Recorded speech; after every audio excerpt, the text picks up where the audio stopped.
அப்ப நாமளும் மனிதர்கள்னு சொல்லி நினைச்சிட்டு இருக்கோம். ஆனா உண்மையாவே பாத்தீங்கன்னா மனிதர் அப்படின்ற ஒரு சிருஷ்டியே இந்த சிருஷ்டியில கிடையாது. ஒன்லி சிருஷ்டின்றது மிருகங்களா தான் எல்லாருமே படைக்கப்பட்டிருக்கிறாங்க. அது 2 கேட்டகரியா பிரிச்சிருக்கிறாங்க. ஒண்ணு இருகாலி மிருகங்கள், 4 காலி மிருகங்கள். இந்த மாதிரி தான் பிரிச்சிருக்கிறாங்க. அப்ப இந்த பறவைகளுக்கோ மிருகங்களுக்கோ விசேஷ புத்தி இல்லைன்னு நாம சொல்ல முடியாது. இப்ப நாமளும் மிருகங்களா தான் இருக்கோம். சோ இதை எப்படி அவங்களுக்கு எல்லாம் விசேஷ புத்தி எப்படி இருக்கு அப்படின்னு தெரிஞ்சுக்கலாம்னு பாத்தீங்கன்னா, இப்போ ஒரு கிளியை நம்ம வீட்டுக்குள்ள வளர்த்துக்கிட்டு இருக்கோம். சோ அதுக்கு ஒரு பேரு, ஒரு வார்த்தைகள்லாம் சொல்லி நம்ம அதை பழக்கப்படுத்தும் போது என்ன ஆகுது அப்படின்னா, அது திரும்ப அந்த வார்த்தையை சொல்லுது. சாமி என்ன சொல்லியிருக்காருன்னா, ரங்கா ரங்கா, அக்கா, இந்த மாதிரி எல்லாம் நம்ம அதை பழக்கும் பொழுது அது திரும்ப அது அந்த வார்த்தைகளை நம்ம கிட்ட பயன்படுத்தி பேசுது.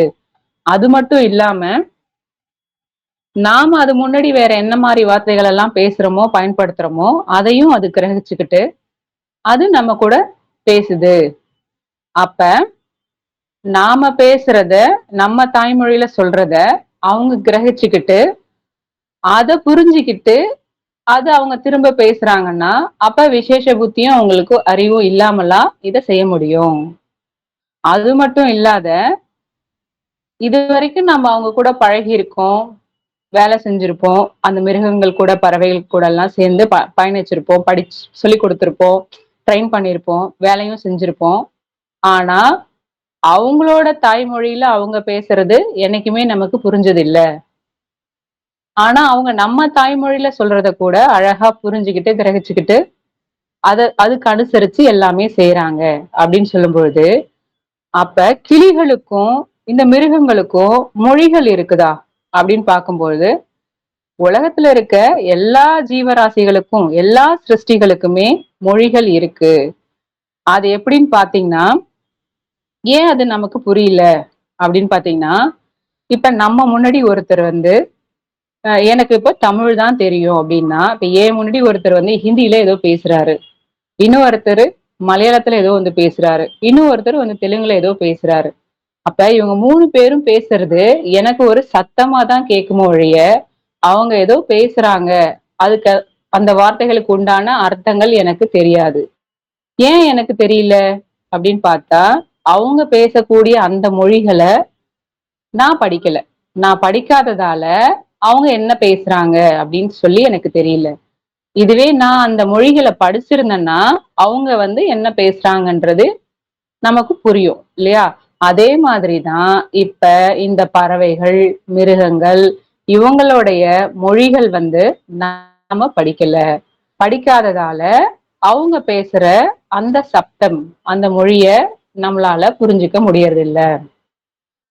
அது மட்டும் இல்லாம இப்ப ஒரு ஆட்டு கூட்டமோ இல்ல மாடு மந்தையா போகும்போதோ எங்கன்னா வழி தவறி போயிருச்சு அப்படின்னு சொன்னா, அவங்களுக்குள்ளவே வந்து அந்த ஒலிகளை எழுப்பி பேசி அவங்க கூப்பிடுவாங்க. சத்தம் போட்டு கூப்பிடும் பொழுது அந்த தொலைஞ்சு போன மிருகம் என்ன பண்ணுது அப்படின்னா, நம்மளதான் தேடுறாங்க, நம்மளதான் கூப்பிடுறாங்க அப்படின்னு சொல்லி புரிஞ்சுக்கிட்டு எதிர்துணி எதிர்குரல் கொடுத்து தேடி அந்த கூட்டத்தோட சேர்ந்துக்கிறத நாம இப்ப நடைமுறையில பாத்துக்கிட்டு தானே இருக்கோம். ஒரு ஆடு மிஸ் ஆகி போயிட்டாலோ, இல்ல ஒரு மாடு மிஸ் ஆகி போயிட்டாலோ, இல்ல ஒரு கோழி மிஸ் ஆகி போயிட்டாலோ, சோ அவங்க அவங்க அந்த பாஷையில பேசி அவங்க கூப்பிடுறது அவங்க மொழிகள்ல அது அவங்கள புரிஞ்சுக்கிட்டு ரிப்ளையும் பண்ணி அதுக்கு அனுசரிச்சும் நடந்துக்கிறாங்க. சோ அப்ப நாம அந்த மொழிகள்ல படிக்காததால நமக்கு புரியல. அது மட்டும் இல்ல, இப்ப ஒரு அந்நிய தேசத்துல இருந்து ஒரு காளமாடை வாங்கிட்டு வராங்க. வாங்கிட்டு ஏறு உழறதுக்காக பழக்கப்படுத்துறாங்க. பழக்கப்படுத்தும் போது என்ன சொல்றாங்க, அந்த மாட்டுக்கு இன்ஸ்ட்ரக்ஷன் கொடுப்பாங்க. வலது பக்கம் போ, இடது பக்கம் போ, நேரா போ அப்படின்லாம் சொல்லி இன்ஸ்ட்ரக்ஷன் கொடுக்கும் பொழுது அதுக்கு நம்ம தாய்மொழி தெரியவே தெரியாது. வேற ஒரு அந்நிய தேசத்துல இருக்கு. அந்த அந்நிய பாஷை தான் அதுக்கு தெரியும். ஆனாலும் இங்க நாம என்ன சொல்றோமோ அது கிரகிச்சுக்கிட்டு புரிஞ்சுக்கிட்டு அதுக்கேத்த மாதிரி அது எல்லா வேலைகளையும் நமக்கு செஞ்சு கொடுக்குது. சோ அப்ப அவங்களுக்கு விசேஷ புத்தியும் அறிவும் இல்லைன்னு நாம எப்படி சொல்ல முடியும்? அது மட்டும் இல்ல, வீட்டு மிருகங்கள் மட்டும் கிடையாது. காட்டுல வாழக்கூடிய மிருகங்களான சிங்கம், புலி, சிறுத்தை, யானை இந்த மாதிரி மிருகங்களை கூட நம்ம என்ன பண்றோம் அப்படின்னா புடிச்சு கொண்டு வந்து அதுக்கு தேக பயிற்சிகள்லாம் கொடுத்து, அதுக்கு பலவிதமான பயிற்சிகள்லாம் கொடுத்து, இந்த சர்க்கஸ்ல எல்லாம் வித்தக அமைச்சிட்டு இருப்பாங்க இல்லையா? சோ அப்ப காட்டு மிருகங்களையுமே நம்மளால ஈஸியா பழக்கிட முடியுது. அவங்களுக்கு அந்த அறிவு இருக்கிறதால அதை ஈஸியா கிரகிச்சுக்கிட்டு அதுக்கு ஏத்த மாதிரி அனுசரிச்சு அவங்க நடக்கிறாங்க. அப்ப வந்து இவங்களுக்கு எக்காரணத்தை கொண்டும் அறிவும் விசேஷ புத்தியும் இல்லைன்னு நாம எதை கொண்டுமே ஸ்தாபிக்க முடியாது. இப்ப நமக்குதான் வந்து விசேஷ புத்தியும் அறிவும் இல்ல, மிருகங்களுக்கெல்லாம் இருக்கு அப்படின்றதுக்கு இன்னொரு உதாரண சாமி என்ன சொல்றாங்கன்னா, இப்ப நம்ம வீட்டு தொழுவத்துல வளர்ந்ததோ இல்ல பிறந்ததோ ஒரு காளை மாடோ ஏதோ ஒரு மாடை கொண்டு போயிட்டு நல்ல அமாவாசை இருட்டுல ஒரு காட்டை கடந்து ஒரு ஆத்தை கடந்து ரொம்ப தூரத்துல கொண்டு போய் விட்டுட்டு வந்துட்டீங்கன்னா கூட அது என்ன பண்ணுது அப்படின்னா கொஞ்ச நாள்ல அது எங்க இருந்து போச்சோ அந்த இடத்துக்கே திரும்பி அது வந்துருது. அதுவே விசேஷ புத்தியும் அறிவும் இருக்கிற மனிதர்களாக கருதப்படுகிற நம்மளை கொண்டு போயிட்டு ஒரு 15 கிலோமீட்டர் தொலைவுல இதுக்கு முன்னாடி போகாத ஒரு இடத்துல கொண்டு போய் விட்டுட்டு வந்துட்டோம்னா நமக்கு என்ன பண்ண முடியாது? நம்ம எங்க இருந்து புறப்பட்டோமோ அந்த இடத்துக்கு வந்து சேர முடியாது. ஏன் வந்து சேர முடியல? நமக்கு தான் விசேஷ புத்தியும் அறிவும் இருக்கே, நம்மளால ஏன் வர முடியல? நம்ம விசேஷ புத்தியும் அறிவும் இல்ல அப்படின்னு சொல்லக்கூடிய அந்த மாடு எப்படி வந்து தானாவே யாருக்கிட்டையும் வழி போய் கேட்கறது இல்லை இல்லையா? மாடு போய் யாருக்கிட்டையாவது வழி கேட்குமா? கேட்காது இல்லையா? இப்ப கேட்காமலே எப்படி அதால மட்டும் வர முடியுது அப்படின்னு சொல்லி பார்க்கும் பொழுது, இப்ப நம்ம விசேஷ புத்தியும் அறிவும் இல்லைன்னு சொல்ற இந்த எல்லா மிருகங்களுக்கும் என்ன ஆகுது அப்படின்னா, அறிவா இருக்கக்கூடியது நம்ம ஜீவசக்தியான வாயு. அறிவா இருக்கிறது நம்ம ஜீவசக்தியான வாயுன்னு நம்ம ஏற்கனவே பார்த்திருக்கோம், முன் அத்தியாயங்கள்ல பார்த்திருக்கோம். சோ அப்படி அறிவா இருக்கக்கூடிய அந்த வாயு இந்த மிருகங்கள்னு சொல்லப்படுறவங்களுக்கு ஏக கதியா எப்பொழுதுமே மேலவே போய்கிட்டே இருக்கும். சுவாதீனமா எப்பவுமே அப்படிதான் அவங்க இருக்கிறாங்க. சோ அதனால என்னன்னா எல்லாம் விழிப்புணர்வோட செய்யறாங்க. அவங்களுக்கு எந்த இந்த மனமாயை இதெல்லாம் நமக்கு இருக்க மாதிரி அவங்களுக்கு இல்ல. அவங்க பிரசன்ட்ல வாழ்றாங்க. அதனால அவங்க போகக்குள்ளவே அந்த ஏக கதி அவங்களுக்கு எல்லா நேரமும் நடக்கிறதால விழிப்புணர்வோட இருக்கிறதால அவங்க போகும்போது வரும்பொழுது எதை தாண்டி போறோம், அங்க என்ன ஸ்மெல் இருக்கு என்ன இருக்கோ அதெல்லாம் அவங்க கிரகிச்சுக்கிட்டே போறாங்க. அதனால எவ்வளவு தூரத்துல கொண்டு போய் விட்டாலும் திரும்ப அதை கண்டுபிடிச்சி அவங்களால வந்துட முடியுது. சோ இப்ப அவங்களுக்கு அந்த ஏக கதி ஒண்ணு நடக்குது. எல்லா நேரத்திலயும் நடக்கிறதால அவங்களுக்கு அந்த ஒரு கிரகிச்சுக்கிற தன்மை இருக்கு. ஆனா நமக்கு எப்படி அப்படின்னா இந்த ஏக கதி நடக்கல, அதுக்கு பதிலா என்ன நடக்குது அப்படின்னா பின்னகதி நடக்குது. கீழே வெளிநோக்கி போய்கிட்டு இருக்குது அந்த ஜீவசக்தியான வாயு. சோ அப்ப அதனால நாம என்ன பண்றோம், இதெல்லாம் நம்மளால கிரகிக்க முடியல. அப்ப நம்ம வந்து சுயநலமா இருக்கோம், இது என்னோட புள்ள, இது என் பிள்ளைக்கு வேணும், அவங்களெல்லாம் கெடுத்துடணும். சோ இந்த மாதிரி ராகத்வேஷமான மனநிலைமைகளோட எல்லாம் இருக்கிறோம். அப்ப இந்த விசேஷ புத்தியும் அறிவும் இருக்கிறது மிருகங்களுக்கு தான் அப்படின்னு இப்ப நாம நிச்சயிச்சாச்சு இல்லைங்களா? சரி, இப்ப நம்ம மனிதர்கள்னு ஏன் சொன்னாங்க?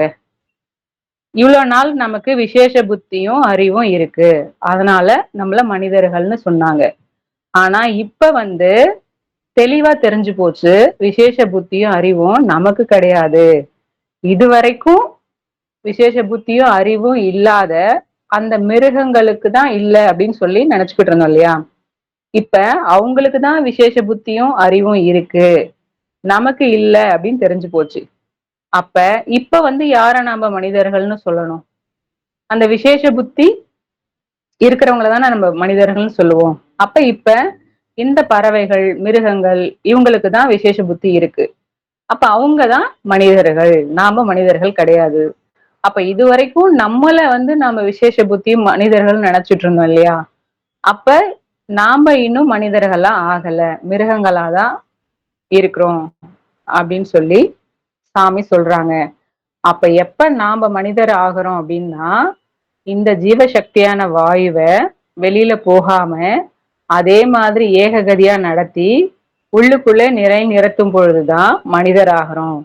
அப்ப உலகத்துல சிருஷ்டி மூலியமா மனிதர்னு ஒருத்தரை உருவாக்கவே இல்லை. அப்படி ஒரு சிருஷ்டியே கிடையாது. நாம செய்யக்கூடிய இந்த தொழிலை வச்சுதான் மனிதர் ஆகிறோம் அப்படின்னு சொல்லி சாமி சொல்றாங்க. இதோட நிறைவு செய்து கொள்கிறேன். ஆத்ம நமஸ்காரம். அனைவருக்கும் ஆத்ம நமஸ்காரம்.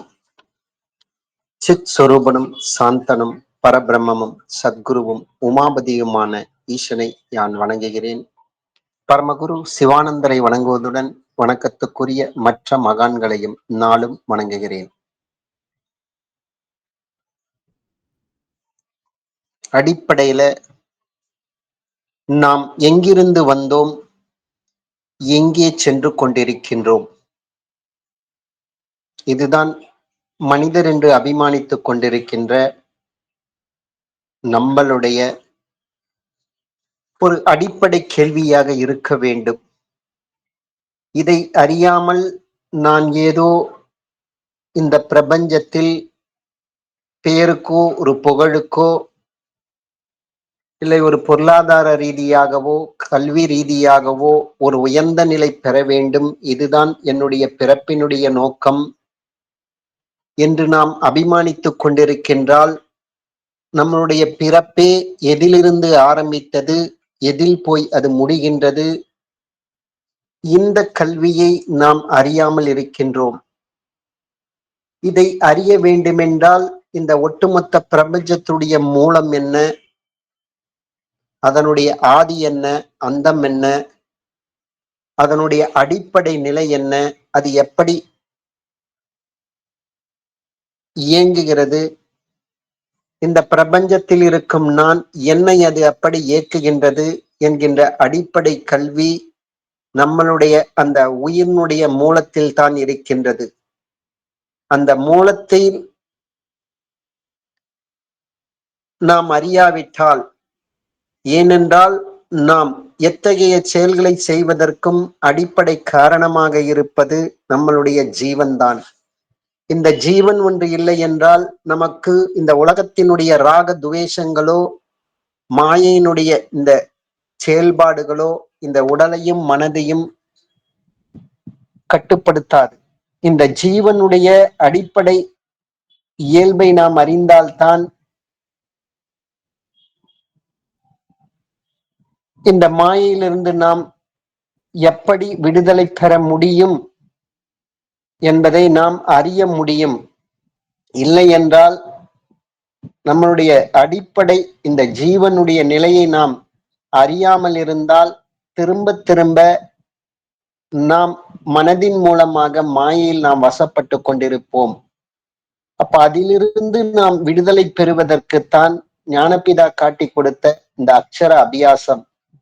இந்த அக்ஷரம் என்பது எழுத்துக்கள் அல்ல, நம்மளுடைய அந்த உயிரினுடைய மூலத்தை அடிப்படையை அறிவது, அதை புரிந்து கொள்வது, அது நமக்குள் அது தெளிவு பெற்றுக் கொள்வது, அதை அறிந்து அதனோடையே நாம் செல்லுகின்ற அதுக்கான வழிமுறையை வாழ்க்கை முறையை மாற்றி அமைத்து கொண்டு அதுதான் என்னுடைய பிறப்பினுடைய அடிப்படையாக நோக்கம் என்ற முறையில் நாம் செயல்படும் போது மட்டும்தான் தானாய் தன்மயமாக தீரும் போது தான் நாம் உண்மையில் அந்த அக்ஷர அபியாசத்தை கற்றுக்கொண்டோம்.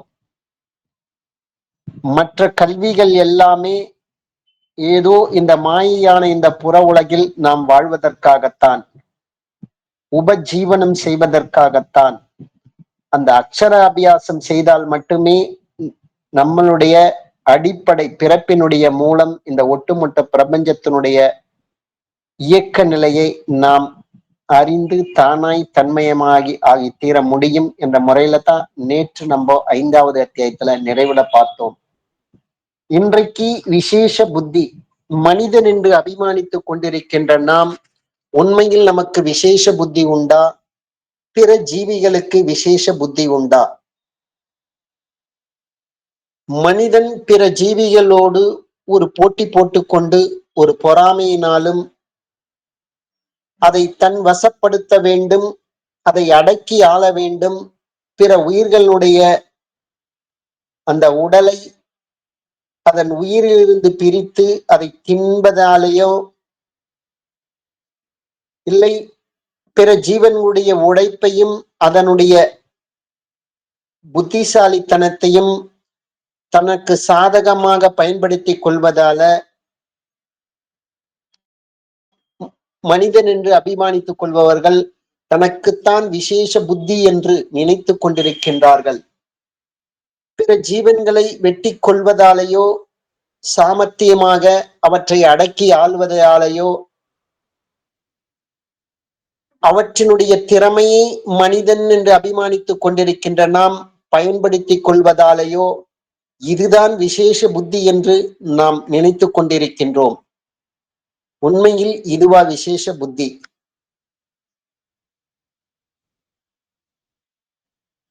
தன்னை விட ஒரு மனிதன் என்று அபிமானித்துக் கொண்ட நம்மை விட பிற ஜீவிகளுக்கும் ஒவ்வொரு ஜீவிகளுக்கும் ஒவ்வொரு விதத்தில் ஒரு தனித்துவம் ஒரு தனி திறமை இருக்கின்றது. இல்ல அதை அடக்கி ஆளுவதால் தான் எனக்கு திறமை இருக்கிறது என்று நாம் நினைத்து கொண்டிருக்கின்றோம். ஏதோ மனிதனையும் இந்த இறைத்தன்மை படைத்து பிற ஜீவிகளையும் படைத்து அதை அடக்கி ஆளுவதற்காகத்தான் மனிதன் என்று அபிமானித்துக் கொண்டிருக்கின்ற நாம் பிறந்திருக்கின்றோம் என்று நினைத்தால் அங்கேயே நம்மளுடைய விசேஷ புத்தி என்பது அடிபட்டு போய்விட்டது. இதுவா விசேஷ புத்தி? பொதுவாக மனிதனுக்கு அறிவு என்பது என்ன, புத்தி என்பது என்ன, ஒரு தெளிவு இல்லை. இந்த தெளிவு நிலை இல்லாத காரணத்தினால்தான் விசேஷ புத்தி நமக்கு மட்டும்தான் இருக்கிறது, பிற ஜீவிகளுக்கு இல்லை என்று நாம் நினைத்துக் கொண்டிருக்கின்றோம். சில பேர் யாராவது ஒண்ணு தப்பா செஞ்சுட்டா கூட ஏதோ செயல் செஞ்சுட்டாங்க, உனக்கு புத்தி இருக்கான்னு கேட்கிறோம், அறிவு இருக்கான்னு கேட்கிறோம். புத்தியும் அறிவும் ஒண்ணுன்னு தான் நம்ம நினைச்சிட்டு இருக்கோம். ஆனால் ஞானபிதா இதை நமக்கு தெளிவுபடுத்தி விட்டார். அறிவு என்பது ஜீவசக்தியான அது வாயு. அது இருந்தால்தான்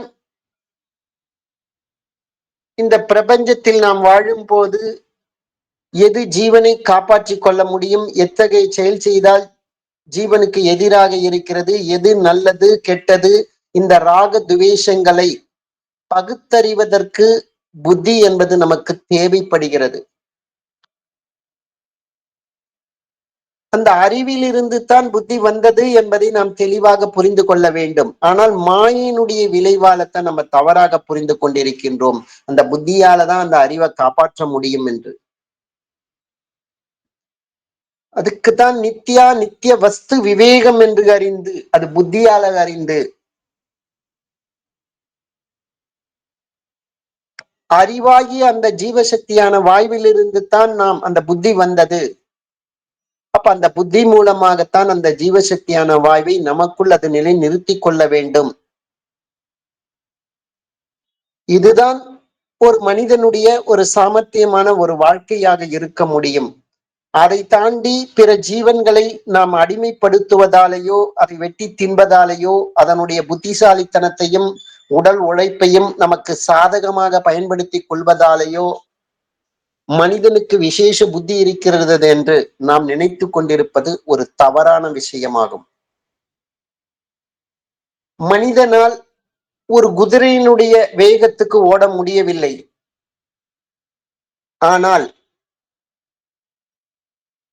அந்த குதிரை மேல ஏறி உட்கார்ந்துட்டான்னா குதிரையை அடக்கி ஆண்டு அது மேல் உட்கார்ந்து அந்த குதிரையை வேகமாக விரட்டினால் அப்ப மனிதன் குதிரையினுடைய ஸ்பீடுக்கு போய்கின்றான்.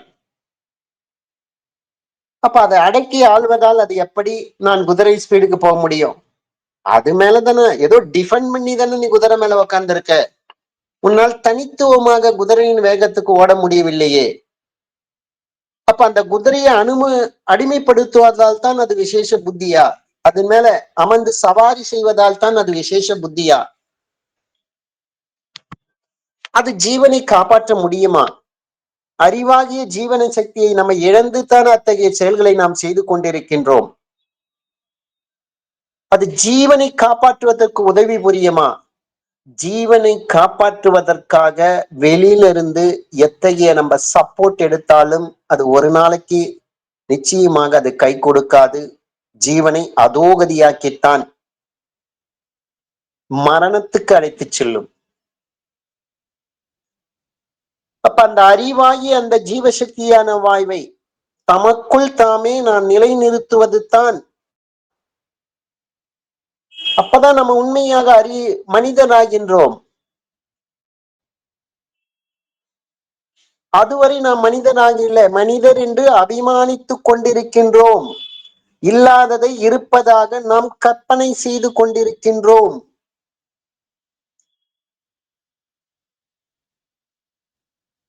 உண்மையில் நாம் எப்போது மனிதராகின்றோம்? இதை பற்றி நம்ம அறியத்துக்கு யாரும் தயாராக இல்லை. ஆனால் பிற ஜீவிகளை விட தனக்குத்தான் விசேஷ புத்தி என்று இருக்கிறது என்று நாம் நினைத்துக் கொண்டிருக்கின்றோமே, இதுதான் தவறான விஷயம். ஒவ்வொரு ஜீவிகளுக்கும் ஒரு தனிப்பட்ட திறமை என்பது இருக்கின்றது, தனிப்பட்ட விசேஷ புத்தி என்பது இருக்கின்றது.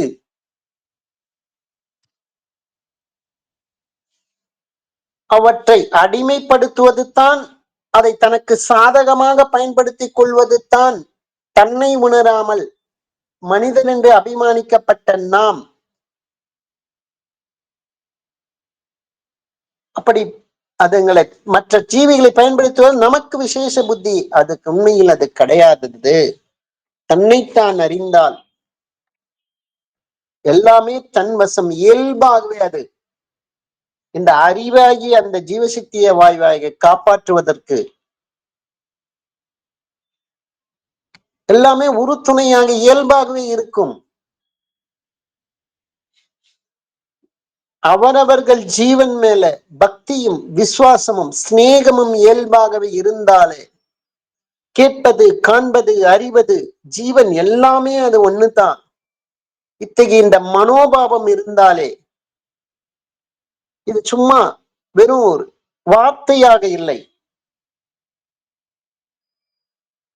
இந்த அடிப்படை அவரவர்கள் அந்த உயிரினுடைய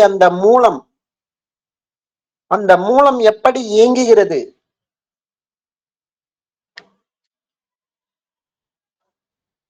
அது ஏன், அது எப்படி நமக்குள் இருந்து செயல்பட்டு கொண்டிருக்கிறது, அதை அறிந்தால்தானே இந்த மனமாகிய இந்த மாயையிலிருந்து விடுபட முடியும். அது கேட்பது, காண்பது, அறிவது எல்லாமே நம்மளுடைய அந்த ஜீவசக்தியான வாய்வு அதோகதியாகி அது விரயம் செய்வதாலே தானே நாம் அறிய முடிகிறது. இதை விரயம் செய்துதான் நான் அறிவாகிய எனக்கு விசேஷ புத்தி இருக்கிறது என்று நாம் நினைத்தால் ஜீவசக்தியான வாய்வை விரயம் செய்துத்தான் பிற ஜீவன்களை அடிமைப்படுத்தி வாழ்வதனாலேயோ தன் வசப்படுத்தி வாழ்வதனாலேயோ நம்மளுடைய ஜீவனை நம்மால் காப்பாற்றிக் கொள்ள முடியுமா? அது எப்படி அது விசேஷ புத்தி ஆகும்? என் ஜீவனை காப்பாற்றுவதற்கு அது உதவுமா? ஆனால் உண்மையில் போன அத்தியாயத்தில் தான் ஞானப்பிர தெளிவுபடுத்துகிறார். அக்ஷர அபியாசம் எல்லாமே தன்னுடைய ஜீவன், அவரவருடைய ஜீவன் வெளியில் வியாபித்ததால் தான் அந்த ஜீவசக்தியான வாய்வை விரயம் செய்து வியாபித்ததால் தான் கேட்கப்படுவது, காணப்படுவது, அறியப்படுவது அனைத்து ஜீவன்களும், உலகத்தில் உள்ள அனைத்து ஜீவன்களும் தன்னுடைய ஜீவனிலிருந்து அது வெளியில் வியாபித்ததால்தான், மாயையால்தான் வெவ்வேறு வடிவங்களாக தெரிகிறது, அறிய முடிகிறது, காண முடிகிறது. அப்ப தன்னுடைய ஜீவன் வெளியில் வியாபித்து அது பிரதிபிம்பிக்கப்பட்டு தன் ஜீவனாலேயே நாம் அதை அறிகின்றோம். அது வெளியில போய் தான் அறியணுமா தன்னுடைய ஜீவனுடைய அந்த பிரதிபலிப்பை, உலகத்தின் உள்ள அந்த உயிர்களை? அப்படி கிடையாதுல்ல. தன்னுடைய ஜீவனை தனக்குள்ளே இருந்து அறிவதுதான உண்மையாக அறிவாக இருக்க முடியும். நித்யா நித்திய வஸ்து விவேகம் அறிவதற்கு அந்த விசேஷ புத்தி, இதுதான விசேஷ புத்தி. வெளியில் இருக்கக்கூடிய அடிமைப்படுத்துவதா விசேஷ புத்தி. தன்னுடைய ஜீவனை விரயம் செய்து இந்த ஜீவனை காப்பாற்றிக் கொள்ளலாம் அப்படி நினைப்பதா அது விசேஷ புத்தி. தன்னுடைய ஜீவனை தனக்குள்ளேயே அது நிலைநிறுத்துவது தானே அது விசேஷ புத்தி.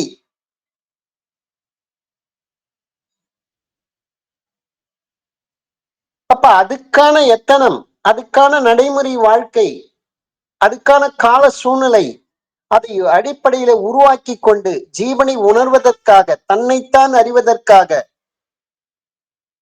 தன்மயமாகி தீருவதற்காக, ஜீவனை தனக்குள் தானே நிலைநிறுத்திக் கொள்வது தானே கேட்பது, காண்பது, அறிவது எல்லாமே என்னுடைய ஜீவனுடையது பிரதிபிம்பம் தானே.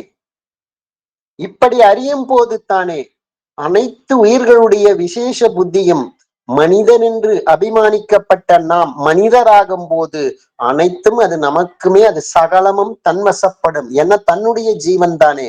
இதைதானே ஞானிகள் சொன்னது. அதற்கான பாதையைதான ஞானிகள் இதிகாச புராணங்கள்ல அதுக்கான வழிமுறையைத்தானே நமக்கு காட்டி கொடுத்திருக்கிறார்கள். அதை முறைப்படி அறிவதுதான உண்மையான அது விசேஷ புத்தியாக இருக்க முடியும். அதை புத்தியால் அறிந்து நித்தியா நித்திய வஸ்து விவேகம், எது நித்தியமானது எது அனித்தியமானது, வெளியில் கேட்பது, காண்பது, அறிவது எல்லாமே ஜீவனை விரயம் செய்து நாம் அறிவதாலே அது அனித்தியமாகிறது. ஜீவனை விரயம் செய்யாமல் நமக்குள்ளேயே அறிந்து உணர்ந்து தானாய் தன்மயமாக இருக்கும் போது மட்டும்தானே அனைத்து கேட்கப்படுகின்ற காணப்படுகின்ற அனைத்து உயிர்களுடைய அந்த விசேஷ புத்தியும் அது நமக்குள் இருக்கின்றது. என்ன, அண்டத்தில் உள்ளதுதான் பிண்டம், பிண்டத்தில் உள்ளதுதான் அண்டம். அப்ப தன்னை உணர்ந்தால் அப்போ வேறுபாடு இல்லையே, நான் நீ என்ற அந்த பேதம் இல்லையே. அந்த தான் என்ற வஸ்து, நான் எனும் அகங்காரம் வரும்போது நீ என்ற பிற வேறுபாடுகளை அது உருவாக்கிடுது இல்லையா? அது ரெண்டாக பிரியும் போது வெளியில வேற உள்ள வேறன்ற மாதிரி, காண்பது கேட்பது என்பது வேற, நான் என்பது வேற. இந்த அகங்காரத்தினுடைய தோற்றம் தானே இது இந்த மாதிரி இருக்கிறது. இப்ப அந்த அகங்காரத்தை வேறிருக்கும் போதுதான், தானாய் தன்மயமாகி தீரும் போதுதான், நான் நீ அந்த பேதம் தானாகும் போதுதான், ஒரே நிலையாக அது வரும் போதுதான் மனிதன் என்று அபிமானித்துக் கொண்டிருக்கின்ற நாம் உண்மையாக மனிதராகின்றோம். அத்தகைய நிலை பெறாதவரை நமக்கு அந்த விசேஷ புத்தி இல்லை என்பதைத்தான் ஞானபிதா இந்த அத்தியாயத்துல நமக்கு தெளிவுபடுத்துகிறார். ஒவ்வொரு ஜீவனுக்கும் ஒரு தனித்திறமை, தனித்துவம், புத்திசாலித்தனம். ஆனா எல்லா ஜீவனுக்கும் ஒரு மாயையில் அகப்பட்டு கொண்ட எல்லா ஜீவன்களுக்கும் இயல்பாகவே சாப்பாடு, தூக்கம், இனப்பெருக்கம், அதுதான் அதனுடைய சர்க்கிள். ஆனால் அதையும் தாண்டி மனிதனுக்கு பிற ஆசைகள் இருப்பதற்கு, ஒரு வீடு இல்ல 10 வீடுன்னு ஆசைப்படுறது, பல கோடி பணம் வேண்டும் ஆசைப்படுறது, எனக்கு பேரு புகழ் வேண்டும் என்று ஆசைப்படுவது, நான் ஒரு கிண்ண சாதனை புரிய வேண்டும் என்று ஆசைப்படுவது, இதெல்லாம் எந்த ஜீவன்கள் நான் ஒரு கிண்ண சாதனை பண்ணணும்னு ஆசைப்படுதுங்களா? கிடையாது.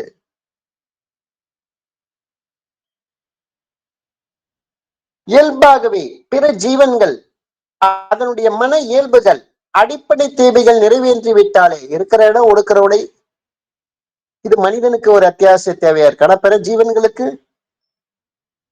சாப்பாடு, தூக்கம், இனப்பெருக்கம், இதை நிறைவேறித்தாலே அதை தாண்டி அது விசேஷமாக வேற எதையும் தனக்குள்ள, எந்த மிருகமாவது பேரு புகழுக்கு ஆசைப்படுதா?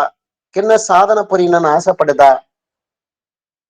தேவைக்கு மீறி தனக்குள்ள சேர்த்து கொள்ளணும்னு ஆசைப்படுதா? அடுத்த வேளை உணவுக்கு கூட எந்த கேரண்டியும் கிடையாது. ஒரு பறவை இனங்கள் அப்ப கிடைக்கிறது அது சாப்பிட்டு விட்டு ஆனந்தமாகத்தானே வாழ்ந்து கொண்டிருக்கின்றது. நமக்கு பல வருஷங்களுக்கு தேவையான உணவும் பொருளாதாரம் இருந்து கூட நம்மளால நிம்மதியாக வாழ முடியவில்லை என்றால் இதுவா விசேஷ புத்தி? விசேஷ புத்தியால் இதெல்லாம் சேமித்து வைத்து விட்டோம், எதிர்கால தேவைகளுக்கு பல தலைமுறைக்கு நாம் எல்லாமே நம்மளுக்கு தயாரா இதுவா இருக்கு, ரெடியா இருக்கிறது, உணவோ உடையோ இருப்பிடமோ.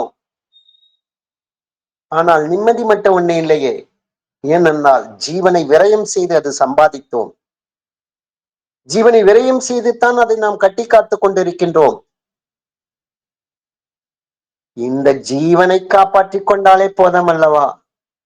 அதுதானே நமக்கு உண்மையான அன்னம், உண்மையான இருப்பிடம். அதுதானே ஜீவன் தான் இருக்கும் இடத்தில் அது திரும்பவும் சேருவது தானே அதனுடைய உண்மையான வீடு. அதுதானே அது. ஜீவன் எங்கிருந்து உற்பத்தி ஆச்சோ அதே ஈஸ்வரனத்தின் ஐக்கியமாவது தானே உண்மையான ஆனந்தம், அமைதி, பேரானந்தம், பிரம்மானந்தம் அனைத்தும் அங்கத்தானே இருக்கிறது. அதை விட்டு பிற ஜீவன்களை அடிமைப்படுத்தி அடக்கி ஆளுவதுதான் உண்மையான விசேஷ புத்தி என்று நினைத்துக் கொண்டிருக்கின்றோம். அதிலிருந்து தான் மனிதன் விடுபட வேண்டும். பிற ஜீவன்கள் பொறுத்தவரை அதனுடைய அடிப்படை தேவைகளை தாண்டி எந்த விஷயத்திலும் அதுங்க ஆசைப்படுவதில்லை. அதாலேயே அறிவாகிய ஜீவசக்தி அதுக்கு அதிக விரயம் கிடையாது. ஆனால் மனிதனுக்கு அதையும் தாண்டி தேவைகளுடைய ஆசைகள் மாயையில் பந்தத்தில் கட்டுண்டு இருப்பதால ஜீவனை விரயம் செய்து அதோகதியாகி செத்துதான் போகின்றான். இது உண்மையான மனித தன்மை அல்ல. மனிதன் என்று அபிமானித்துக் கொண்டிருக்கின்றோம். அதிலிருந்து விடுதலை பெறுவதற்காகத்தான் ஞானப்பிதா காட்டி கொடுத்த இந்த சித்த வேதம் நமக்கு இதை தெளிவுபடுத்துகிறது. இந்த தெளிவை, இந்த ஏட்டு கல்வியை நடைமுறை வாழ்க்கையில் அனுபவ பூர்வமாக செயல்படுத்தும் போது மட்டும்தான் தன்னுடைய ஜீவன் சக்தியான அந்த அறிவாகிய வாய்வை தமக்குள் தாமே நிலைநிறுத்தும் போதுத்தான், தானாய் தன்மயமாகி அது தீரும் போதுத்தான் உண்மையாக நாம் மனிதராகின்றோம். அதுவரை நாமும் இருகால் விலங்குகள் தான் என்பதை ஞானப்பிதா நமக்கு இந்த அத்தியாயத்துல நமக்கு தெளிவுபடுத்துகிறார். இதை அறிந்து ஒவ்வொருவரும் சித்த வித்தை இதை பயின்று அக்ஷர அபியாசத்தை அது முறையாக தன்னுடைய ஜீவனுடைய அடிப்படை மூலத்தை அறிந்து, அடிப்படை காரணத்தை, பிறப்பினுடைய நோக்கத்தை அறிந்து தானாய் தன்மயமாக ஆக வேண்டும். இதுதான், இதை வேண்டித்தான் ஞானப்பிதாவை நாம் பிரார்த்திப்போம். தொடர்ந்து நாளைக்கு நாம் இதே அத்தியாயத்தில் பயணிக்கலாம். அனைவருக்கும் ஆத்ம நமஸ்காரம். உடம்பினுடைய சகலவிதமான பாகங்களிலும் பரவி எப்பொழுதும் விட்டு பிரியாமல் ஸ்நேகம், மோகம் முதலிய கெட்ட வழக்கங்களை உண்டாக்கி கொண்டிருக்கின்ற ராகத்து வேசாதிகளான விருப்பு வெறுப்பு எனும் பெரும் வியாதிகள் யார் ஒருவரால் வேறற அறுக்கப்படுகிறதோ அந்த அசாதாரண வைத்தியருக்கே நமஸ்காரம். நம்ம நேத்திக்கு வரைக்கும் அக்ஷராபியாசம் அப்படின்னா என்ன அப்படின்னு பார்த்துருந்தோம். நாசம் இல்லாதது எதுவோ அதை படிப்பது தான் அக்ஷராபியாசம்ங்கிறது. அப்போ தான் நாமும் நாசம் இல்லாதவர் ஆவோம் அப்படிங்கிறதை சொல்லியிருந்தார். அப்படி ஒரு விஷயத்தை படிக்கும்போது நமக்கு கிடைக்கிறது என்ன அப்படின்னா அறிவு தான். அப்போ அந்த அறிவு எந்த வகையான விஷயத்தில் இருக்கணும் அப்படிங்கிறத தான் இந்த அத்தியாயத்தில் சாமி சொல்கிறார். ஸோ 6வது அத்தியாயம் அறிவு சார்ந்த விஷயங்களாக சொல்கிறார். ஆனால் அதில் சீடன் கேட்கக்கூடிய கேள்வி தொடக்கத்தில் அது என்னவா இருக்குது அப்படின்னா, இந்த வெளியில் நம்ம பார்க்கக்கூடிய சிருஷ்டிங்கிறது எல்லாமே நமக்குள்ளார இருந்து பிரதிபலிப்பாக வெளியில் வந்ததுன்னு சொல்கிறீங்களே, அது கரெக்டு தான், அதை நான் ஏற்றுக்கிறேன். ஆனால் ஏன் அது என்ன மாதிரி இல்லை? ஏன் இங்கே ஏகப்பட்ட உருவ வித்தியாசங்கள் இருக்குது? என்னிலிருந்து பிரதிபலித்து வெளியில் வந்திருக்கக்கூடிய விஷயங்கள் எல்லாம் வெவ்வேறு விதமான சிருஷ்டிகளாக வெவ்வேறு விதமான மிருக ஜாதிகளாக, வெவ்வேறு விதமான பட்சி ஜாதிகளாக, ஊர்வன, நீரில் வாழக்கூடியவ, அப்படி எப்படி இப்படி விதவிதமாக இருக்குது. ஸோ இந்த வித்தியாசத்துக்கு என்ன காரணம் அப்படிங்கிறது தான் இவர் இதில் வந்து கேள்வியாக கேட்டிருப்பார். பொதுவாக உலகத்தில் கவனித்து பார்த்தோம் அப்படின்னு சொன்னால் மனிதன் அபிமானிச்சிடக்கூடிய நாம, அப்புறம் மிருகங்கள் அப்படின்னு இருக்குது, பறவைகள் இருக்குது, ஊர்ந்து போகக்கூடிய ஜந்துக்கள் இருக்குது, நீரில் வாழக்கூடிய ஜந்துக்கள் இருக்குது, பூச்சிகள் இருக்குது, இப்படி எத்தனையோ விஷயங்களை சொல்ல முடியும். இதில் நாம் நம்மளை மனிதன்னு சொல்லிக்கிறோம் பார்த்தீங்களா? ஸோ அதை முதல்ல இங்கே வந்து புரிய வைக்கணும். மனிதன் அப்படின்னு சொல்லி நாம் யாரை சொல்கிறோம் அப்படின்னா நம்மளை தான். இப்போ மிருகங்கள் அப்படின்னு சொல்லி யாரை சொல்கிறோம் அப்படின்னா நம்மை தவிர பாக்கி இருக்கக்கூடிய எல்லா ஜந்துக்களையும் நம்ம மிருகங்கள் அப்படின்னு தான் சொல்லியிருக்கிறோம். எதுக்காக நம்மளை மனிதன்னு சொல்கிறோம் அப்படின்னா நமக்கு தான் விசேஷமான புத்தி இருக்குது, 6 அறிவு இருக்குது. மற்ற மிருகங்களுக்கெல்லாம் அந்த 6 அறிவு கிடையாது. அவங்களுக்கெல்லாம் அறிவு குறைவாக தான் இருக்குது. இப்போ எறும்புக்கு 1 அறிவு தான் இருக்கும், யானைக்கு 5 அறிவு தான் இருக்கும். இப்படி ஒவ்வொரு மிருகங்களுக்கும் அறிவு வித்தியாசங்கிறது இருக்குது. ஆனால் 6 அறிவு அப்படின்னு சொல்கிறது அது மனிதன் அப்படின்னு அபிமானிச்சிட்டு நமக்கு மட்டும்தான் அப்படின்னு சொல்லி ஒரு புரிதலை இந்த உலகத்தில் நாம் பார்த்துட்டு தான் வரோம். ஒருவேளை இப்படி ஒரு நம்பிக்கையில் நாம் இருக்கிறதா இருந்துச்சு அப்படின்னு சொன்னால் அதை சாமி தவறுன்னு சொல்கிறார். ஏன்னா மற்ற மிருகங்களை பற்றி நாம் அவ்வளோவா படித்தது கிடையாது, மற்ற மிருகங்களுடைய நடவடிக்கைகளை நாம் கூர்ந்து கவனித்தது கிடையாது. நாம் கண்டுபிடிச்ச கண்டுபிடிப்புகளையும் நம்மளுடைய செயல்பாடுகளை மட்டுமே நம்ம பெருமையாக நினச்சிட்டு இருக்கிறோமே தவிர அவங்க என்ன மாதிரியான விசேஷ புத்தியோடு இருக்கிறாங்கங்கிறத நம்ம கவனித்தது கிடையாது. அப்படி கவனித்து பார்த்தோம் அப்படின்னு சொன்னால் அவங்கள விட நமக்கு தான் விசேஷ புத்தி குறைவாக இருக்குங்கிறத நம்ம புரிஞ்சுக்க வேண்டியதாக இருக்கும். நம்மை தவிர பாக்கி எத்தனை உயிரினம் இருக்குதோ அவங்க எல்லாத்துக்குமே விசேஷ புத்தி அதிகமாக தான் இருக்கும். எப்படி நாம் ஒரு அபிமானத்தில் இருக்கிறோம், எனக்கு தான் அறிவு இருக்குது, மற்ற உயிரினங்களுக்கு அறிவு இல்லைன்னு, அதே மாதிரி தான் மற்ற உயிரினங்களுக்கும் அப்படி ஒரு எண்ணம் இருக்கிறதுக்கு வாய்ப்பு இருக்குது. அவங்களும் நம்மளை வந்து அறிவில்லாதவன் அப்படின்னு சொல்லி நினைக்கிறதுக்கு நிறைய வாய்ப்புகள் இருக்குது.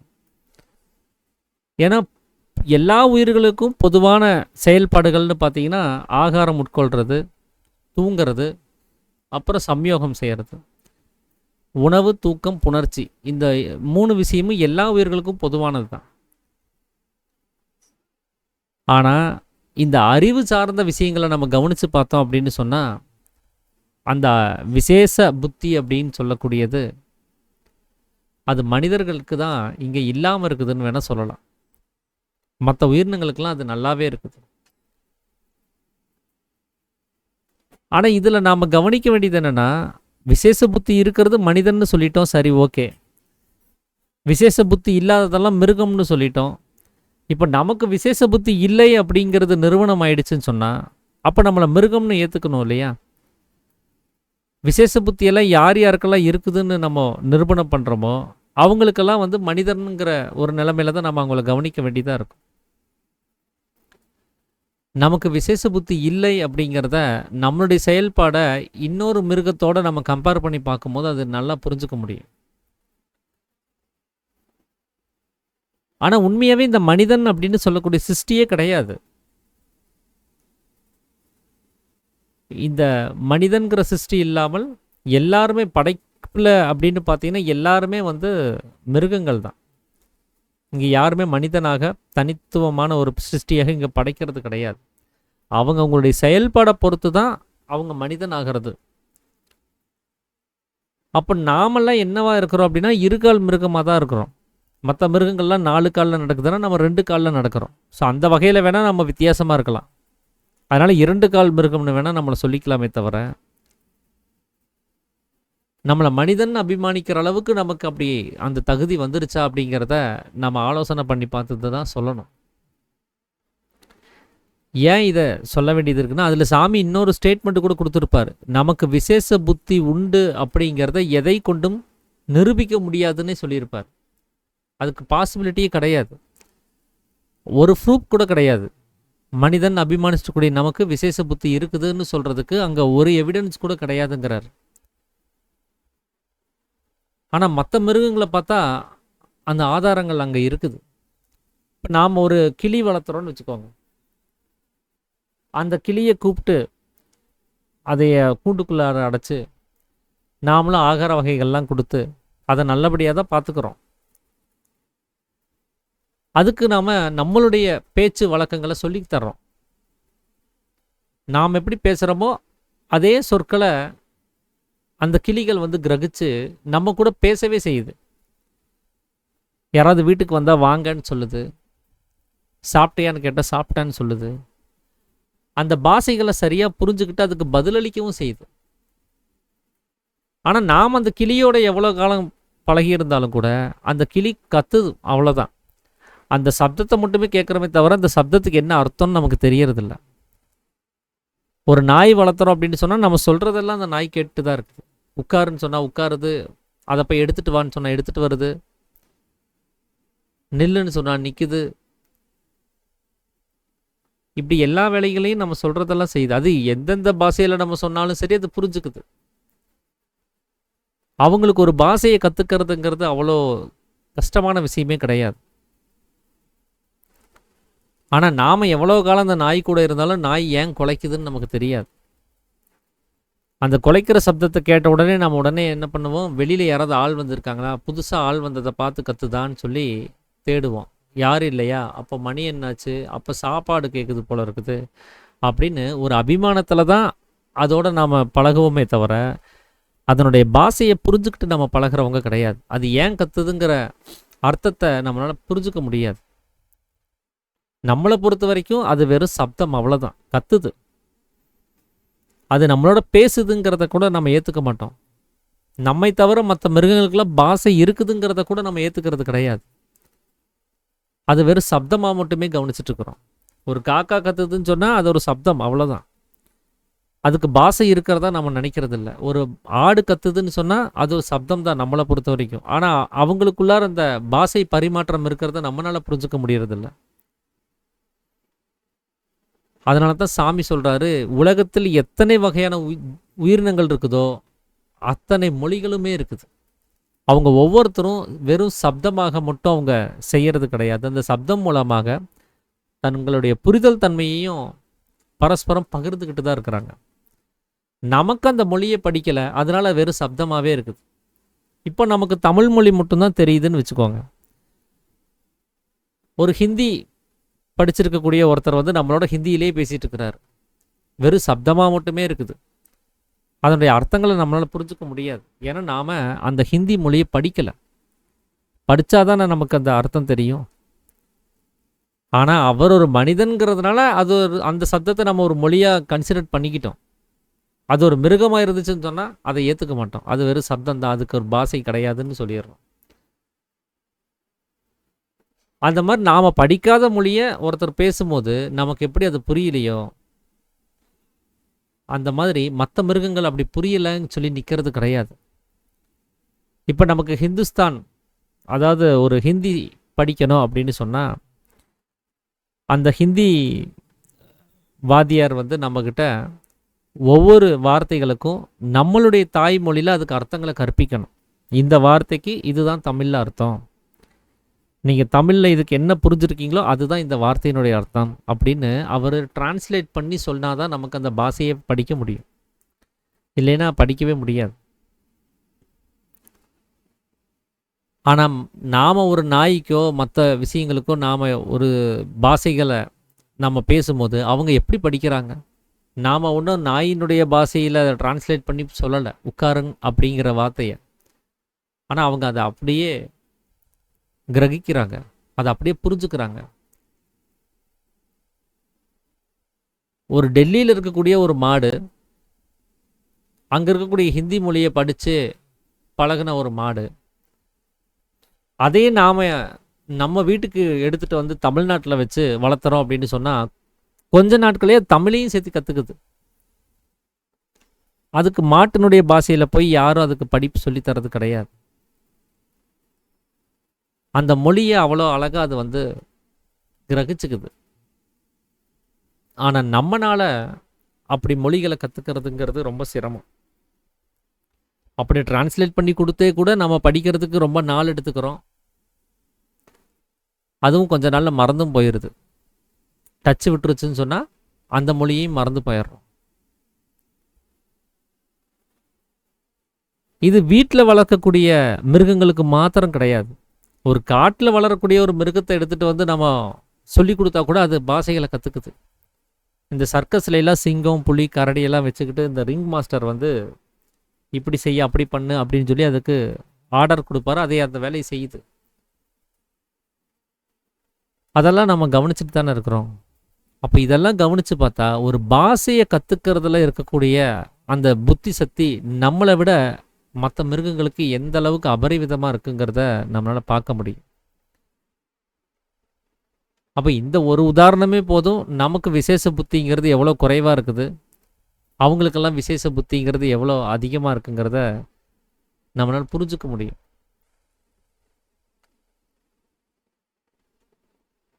அப்போ நம்மளுடைய தாய்மொழியில் சொல்லித்தரக்கூடிய அந்த பாஷைகளை நாம் படிக்கிற நிலைமையில தான் இருக்கிறோம். அவங்களுக்கு எந்த டிரான்ஸ்லேஷனுமே இல்லாமல் அவங்க எல்லாத்தையும் கிரகிக்கக்கூடிய நிலைமையில் இருக்கிறாங்க. இன்னொன்று, அவங்களுடைய மோப்ப சக்தியை கவனித்து பார்த்தோம் அப்படின்னு சொன்னால் அது இன்னும் அபரிவிதமாக இருக்கும். நாம் போலீஸ் கேஸில் வந்து கூட அந்த நாய்களினுடைய மோப்ப சக்தியை பயன்படுத்தி எத்தனையோ விஷயங்களை கண்டுபிடிச்சிட்டு தான் இருக்கும். திருடர்களை பிடிக்கிறதுக்கு அது எவ்வளோ உதவி செஞ்சுட்டு தான் இருக்குது. நம்மளால் அந்த மாதிரிலாம் ஒரு விஷயத்தை கிரகிக்க முடியாது.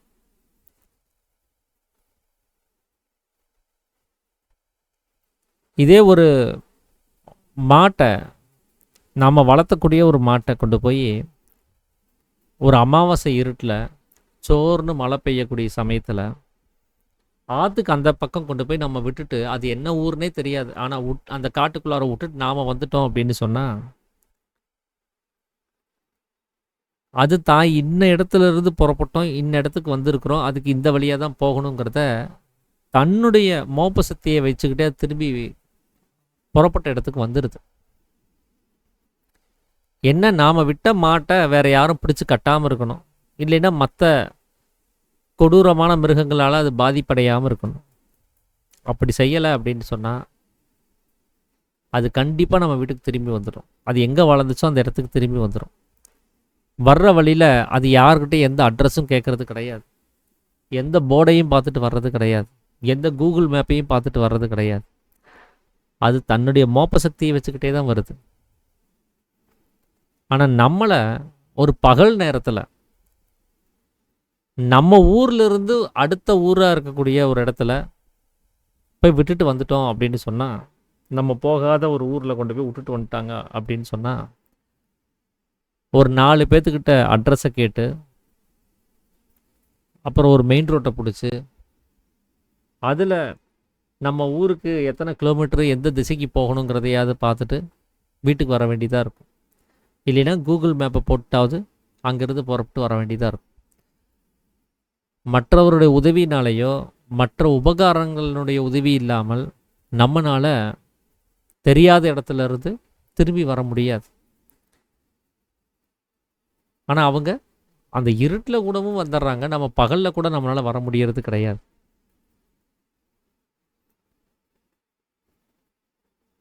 இதுக்கு முன்னாடி பேசும்போது போன வருஷம்னு நினைக்கிறேன், ராமச்சந்திரன் ஐயா பேசுனது எனக்கு இப்போவும் இந்த டாபிக் பேசும்போதெல்லாம் அது ஞாபகத்துக்கு வருது. ஒரு நாய் கொண்டு போய் அவர் எங்கேயோ விட்டுட்டு வந்துட்டார். விட்டுட்டு வந்தவர் வரல, அவர் காணாமல் போயிட்டார். ஆனால் விட்ட நாய் திரும்பி வீட்டுக்கு வந்துடுச்சு அப்படின்னு சொல்லி அவர் ஒரு காமெடியாக ஒரு விஷயத்தை வந்து சொல்லியிருந்தார். நல்லா இருந்தது அது. அந்த மாதிரி தான் நம்மளுடைய புத்தி சக்தி அப்படிங்கிறதே இருக்குது. அப்போ புத்தி சக்திங்கிறது அதிகமாக இருக்கிறவங்கள தானே நம்ம மனிதன்னு சொல்லணும். புத்தி சக்தி குறைவாக இருக்கிறவங்கள தானே நம்ம மிருகம்னு சொல்லணும். அப்போ நாம் எதையே அடிப்படையாக வச்சுக்கிட்டு நாம் மனிதன், நமக்கு புத்தி சக்தி இருக்குது, நமக்கு 6 அறிவு இருக்குதுன்னு சொல்லி மாறு தட்டிக்கிறோன்னு நமக்கு புரியறதில்ல. நாம் ஏதோ சில கண்டுபிடிப்புகளை கண்டுபிடிச்சிட்டோம், எளிமையான ஒரு வேலைகளை செய்யறதுக்காக, வேலைகளை எளிமைப்படுத்திக்கிறதுக்காக சில உபகரணங்களை கண்டுபிடிச்சிட்டோம் அப்படிங்கிறதுக்காக வேண்டி நமக்கு புத்தி சக்தி அதிகமாக இருக்குது அப்படின்னு சொல்லிட முடியாது. இயற்கைக்கு அனுசரித்து நடக்கக்கூடிய நிலைமையில் அவங்க இருக்கிறதுனால தான் அவங்களுக்கு இயற்கையிலிருந்தே அப்படி ஒரு சக்தி ஏற்படுது. நாமெல்லாம் ரேடார் வச்சு மழை எப்போ பெய்யும், எப்போ நிலநடுக்கம் வரும், எப்போ சுனாமி வரும், இந்த மாதிரி எவ்வளவோ உபகரணங்களை வச்சு நாம் அதை முன்கூட்டியே கணிக்கிறதுக்கு முயற்சி பண்ணுறோம். ஒருவேளை அது வரக்கூடிய அந்த நாட்கள் முன்கூட்டியே தெரிஞ்சிச்சுன்னு சொன்னால் அதுக்கு தகுந்தபடி நம்மளை தயார்படுத்திக்கலாம், ஆபத்தை போக்கிக்கிறதுக்கு என்ன வழிவகையோ செஞ்சுக்கலான்னு சொல்லி எவ்வளவோ முன்னேற்பாடுகளெல்லாம் செய்கிறோம். ஆனால் அந்த கடலில் வாழக்கூடிய மீன்களுக்கு இந்த உபகரணங்களே தேவையில்லை. சுனாமி வந்துருச்சுன்னு சொன்னால் அது வர்றதுக்கு முன்னாடி அந்த மீன்கள்லாம் காணாமல் போயிடும். வேறு திசைகளை நோக்கி அது பயணப்பட்டு இந்த இடத்துல ஆபத்து இருக்குங்கிறத முன்கூட்டியே தெரிஞ்சுக்கிட்டு எல்லாம் நகர்ந்துடும். ஊருக்குள்ளே தண்ணி மட்டும் தான் வந்துட்டு போகும். மீன்களெல்லாம் அந்த நிலைமை சாஸ்வதமானதுக்கப்புறம் திரும்ப பழையபடி உள்ளுக்குள்ளார வந்துடும். இப்போ அவங்களுக்கு அந்த புத்தி சக்திங்கிறது எப்படி உண்டாகுது? ஒரு ஆபத்தை முன்கூட்டியே தெரிவிக்கிற அந்த விஷயத்தை எப்படி அடையிறாங்க?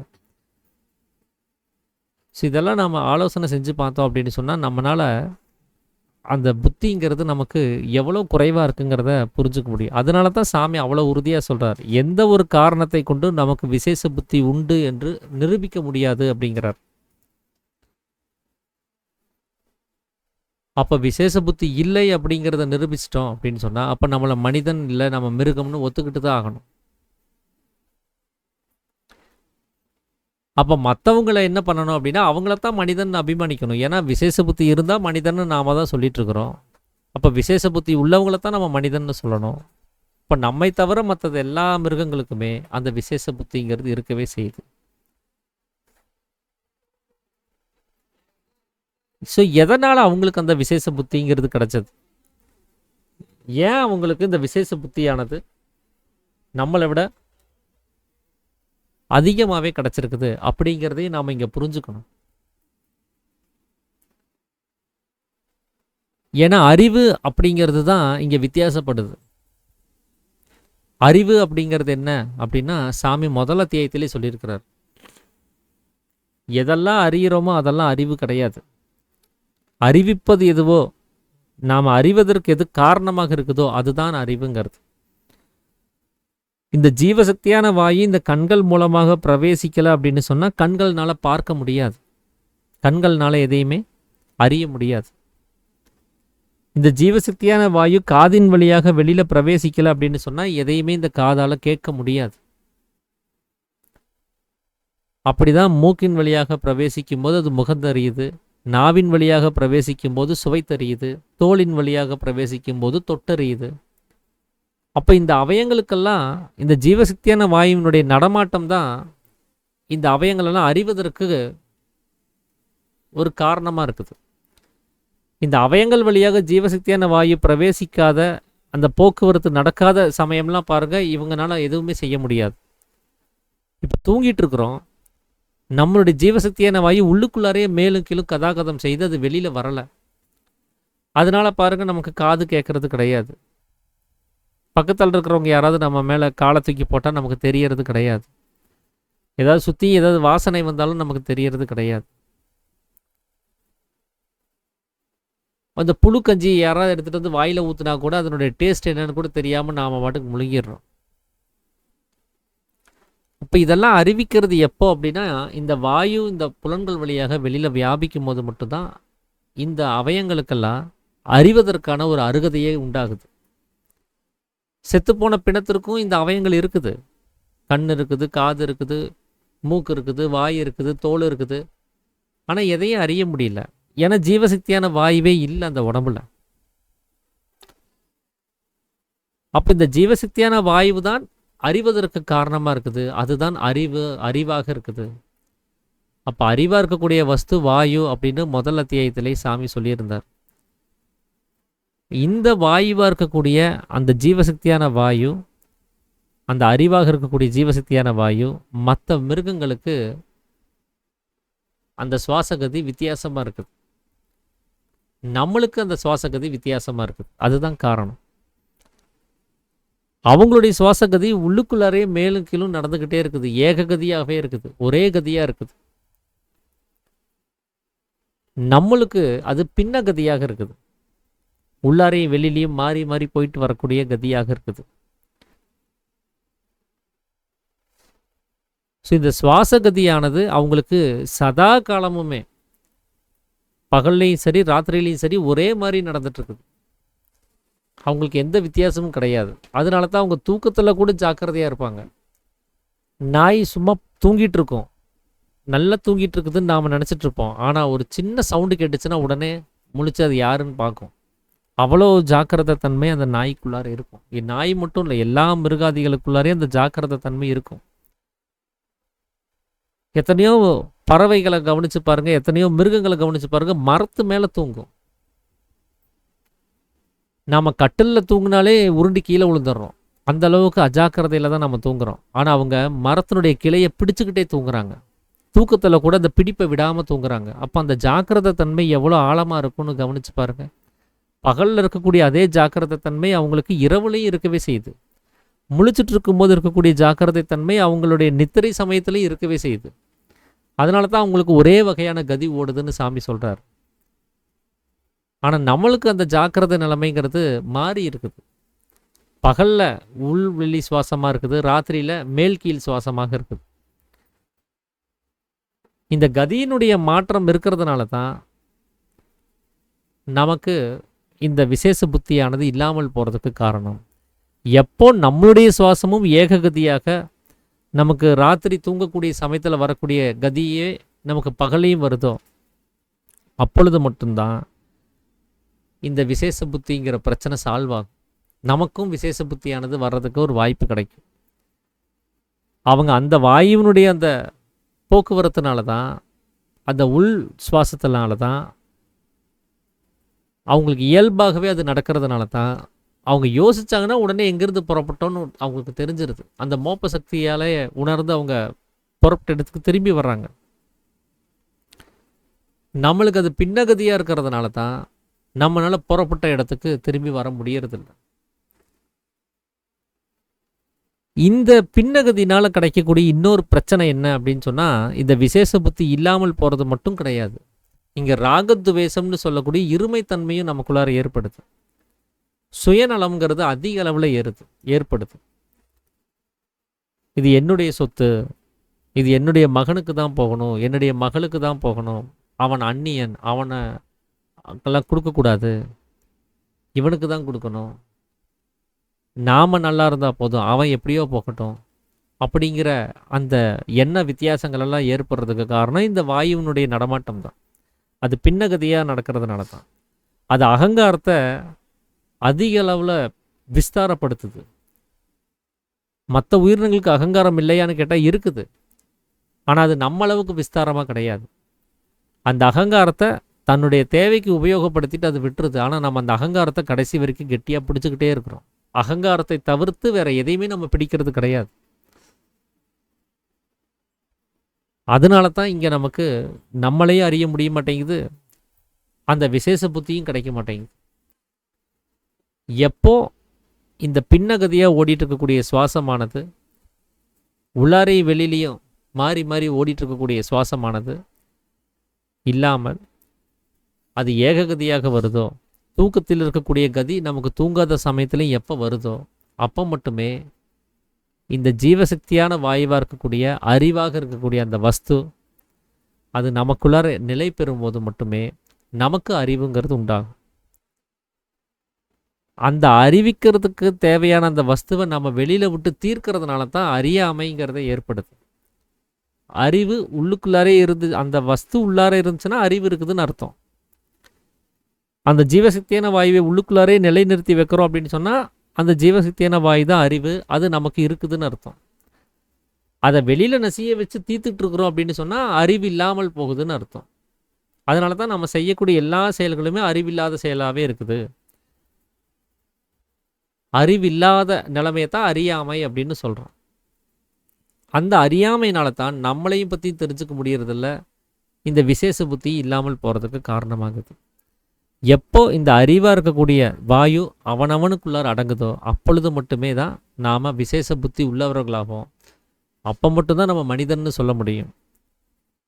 மற்றபடி நாம் மிருகங்கள் தான்.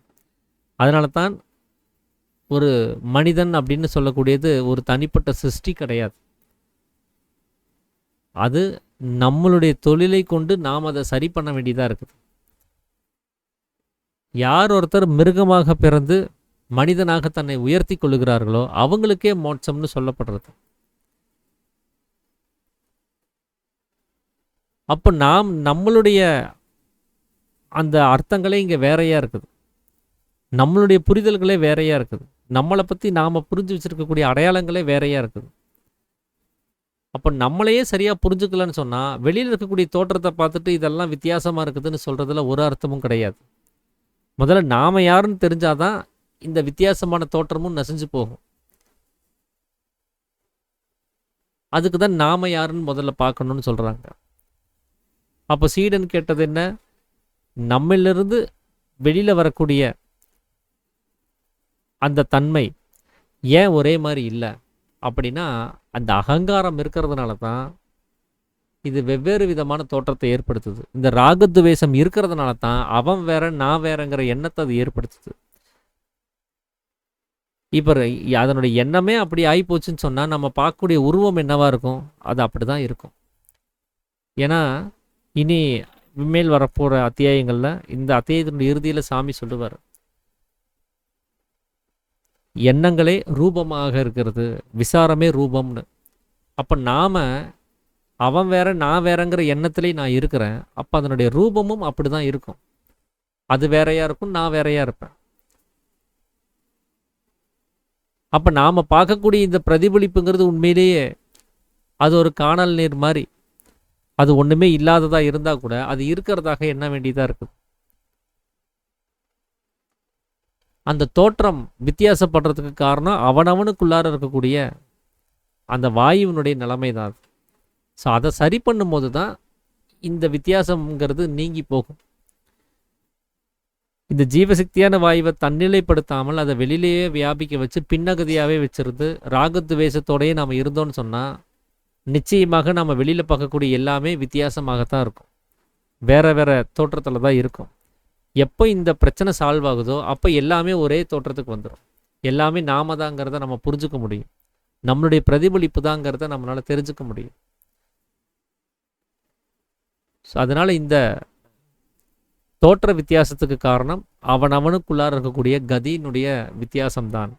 அதை சரி பண்ணும் போது இந்த தோற்றமானது நசிஞ்சு போயிடும் அப்படிங்கிறது தான் சாமி இங்கே வந்து தெளிவுபடுத்துகிறாரு. ஸோ விசேஷ புத்தி பற்றி சாமி இந்த அத்தியாயங்களில் சொன்ன விஷயங்களை நான் புரிஞ்சுக்கிட்ட வகையில் உங்களோட பகிர்ந்துக்கணும்னு சொல்லி நினச்சது இதை தான்.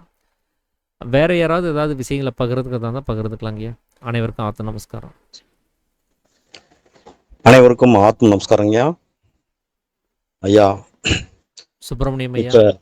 ஆகுங்கய்யா. ஆத்ம நமஸ்காரங்கய்யா. ஆத்ம நமஸ்காரம் ஐயா. இந்த இடத்துல ஒரு சின்ன எனக்கு ஒரு விளக்கம் நீங்கள் கொடுத்தா நல்லா இருக்கும்னு நினைக்கிறேன். எந்த இடத்துலன்னா, இப்போ அந்த விலங்குகளுக்கு வந்து அவங்க ஏககதியிலே இருக்காங்க அப்படிங்கிற அந்த பாயிண்ட்ல வந்துங்க, நம்ம வந்து பின்னகதியில வந்து இருக்கிறோம்.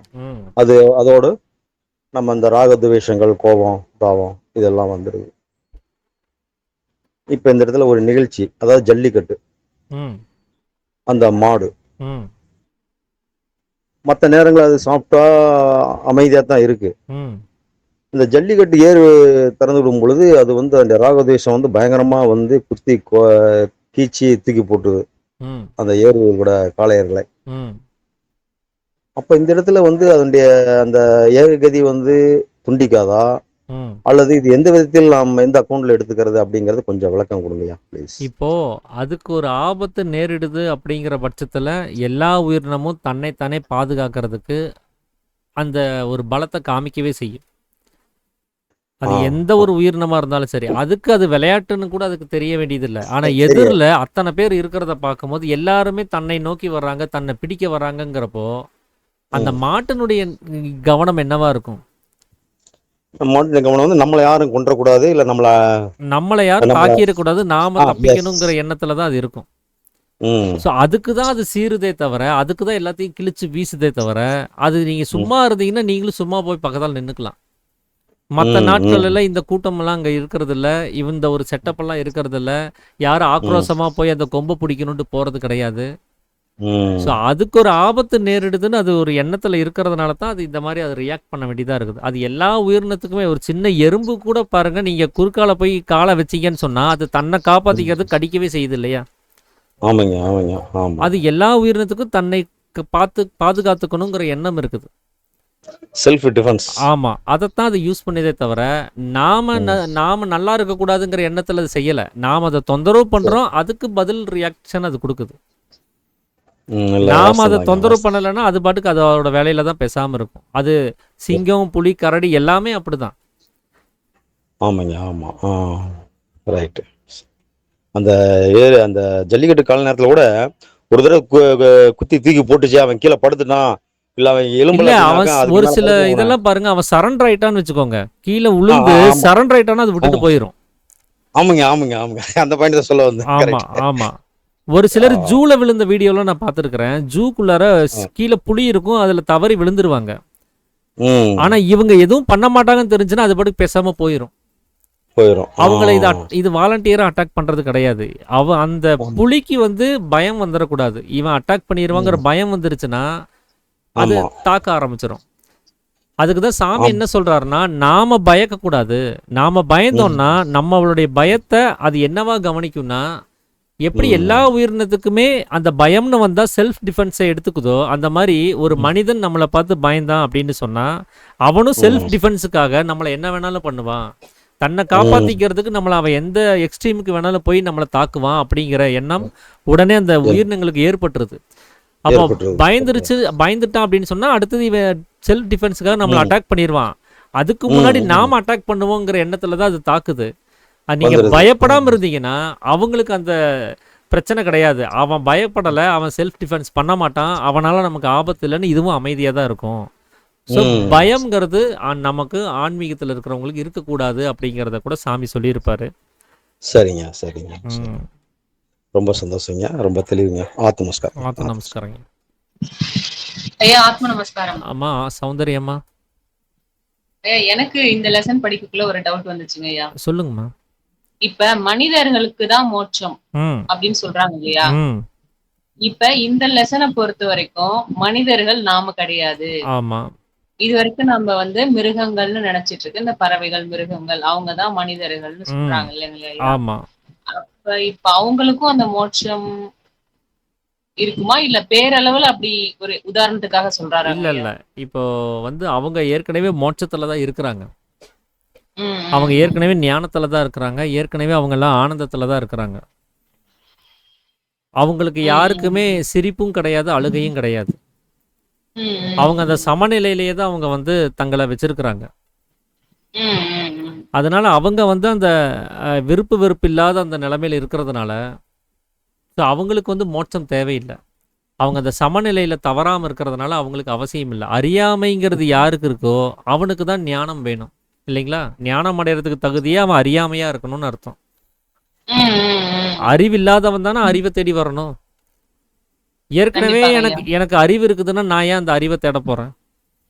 ம், ம், ம். அப்போ மிருகங்களுக்கு ஏற்கனவே அந்த மோட்சம்ங்கிற நிலைமை இருக்குது, அவங்களுக்கு ஆனந்தம்ங்கிற நிலைமை இருக்குது, அதனால அவங்களுக்கு அவசியம் இல்லைன்னு சொல்கிறாங்க. அவங்களுக்கு ம், தகுதி ம், ம். தகுதி இல்லைன்னு அர்த்தம் கிடையாது. மனிதர்களுக்கே ஓகே. மோட்சம்னு சொன்னா அப்ப மிருகங்களுக்கு அதுக்கு தகுதி இல்லைன்னு அர்த்தம் இல்லை. அவங்கக்கிட்ட ஆல்ரெடி இருக்குது, ம், அதனால அவங்களுக்கு ம், ம். அவசியம் இல்லை. ஏற்கனவே ஒருத்தன் கார் வச்சிருக்கிறான்னா அவனுக்கு எதுக்கு இன்னொரு கார்?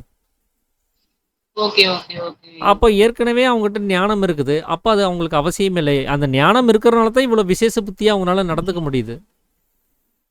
ம், ம், இதெல்லாமே ம். ஞானத்தினுடைய அடையாளம் தானே. அது என்ன ஒரு வித்தியாசம் அப்படின்னா, நாம ஞானத்துல தான் இருக்கிறோங்கிறத அவங்களால புரிஞ்சுக்க முடியாது. Okay, okay, okay. அது நம்ம ஆனந்தத்துல தான் இருக்கிறோம் அப்படிங்கிறத அவங்களால தெரிஞ்சுக்க முடியாது. ஸோ அப்படி ஒரு நிலைமையில ம், இருக்கிறாங்க. ம். ஏன்னா அந்த ரெண்டுமே அவங்களுக்கு இறைவனால கொடுக்கப்பட்டிருக்கிறது. அவங்களா முயற்சி பண்ணி அதை அடையல. அது இலவசமாவே அவங்களுக்கு சாஸ்வதமாவே இயல்பாகவே அவங்களுக்கு கொடுக்கப்பட்டது. அதனால அவங்கனால அதை உணர முடியாமலே இருக்குது. அதனால இறைவன் என்ன பண்ணாருன்னா, நமக்கு அந்த அறிவா இருக்கக்கூடிய வஸ்துவ பறிச்சுட்டாரு. நீயா முயற்சி பண்ணி அடைஞ்சுக்கோ